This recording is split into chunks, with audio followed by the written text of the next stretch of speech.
Bird flu H5N2 వేరియంట్తో ఓ వ్యక్తి మరణించినట్లుగా ప్రకటించిన ప్రపంచ ఆరోగ్య సంస్థ గంటల్లోని యూటర్న్ తీసుకుంది. చనిపోయిన ఆ వ్యక్తికి ఇతర ఆరోగ్య సమస్యలున్నాయని స్పష్టం చేసింది. పూర్తి స్థాయి వైద్య పరీక్షలు నిర్వహించి త్వరలో క్లారిటీ ఇస్తామని WHO తెలిపింది. మరోవైపు దేశంలో పలు రాష్ట్రాల్లో బర్డ్ ఫ్లూ కలకలం రేపింది. మళ్లీ బర్డ్ ఫ్లూ భయపెడుతోంది. బర్డ్ ఫ్లూ H5N2 వేరియంట్తో ఓ వ్యక్తి మరణించినట్లు ప్రపంచ ఆరోగ్య సంస్థ తెలిపింది. ఇది ప్రకటించిన కొన్ని గంటల్లోనే యూటర్న్ తీసుకుంది. మరణించిన సదరు వ్యక్తిలో ఇతర అనారోగ్య సమస్యలు ఉన్నాయని, పూర్తి స్థాయిలో వైద్య పరీక్షలు నిర్వహించి త్వరలో స్పష్టతిస్తామని అంటోంది.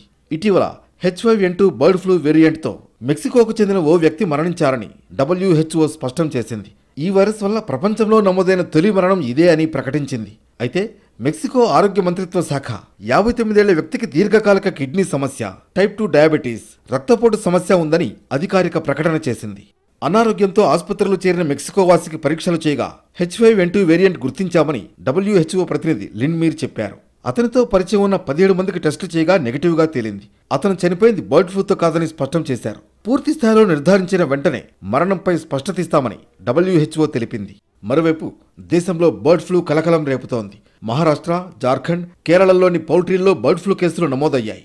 నాగ్పూర్, రాంచీ, అళప్పుజ, కొట్టాయం, పఠాన్మిట జిల్లాలోని పౌల్ట్రీల్లో బర్డ్ ఫ్లూ కేసులు నమోదైనట్లు ఆయా రాష్ట్రాల అధికారులు తెలిపారు. కేసులు నమోదైన రాష్ట్రాలు వెంటనే తమకు తెలపాలని కేంద్ర ఆరోగ్య శాఖ కూడా అన్ని రాష్ట్రాలకు లేఖ రాసింది. ఇప్పటి వరకు కేసులు లేని రాష్ట్రాలు అలర్ట్గా ఉండాలని సూచించింది.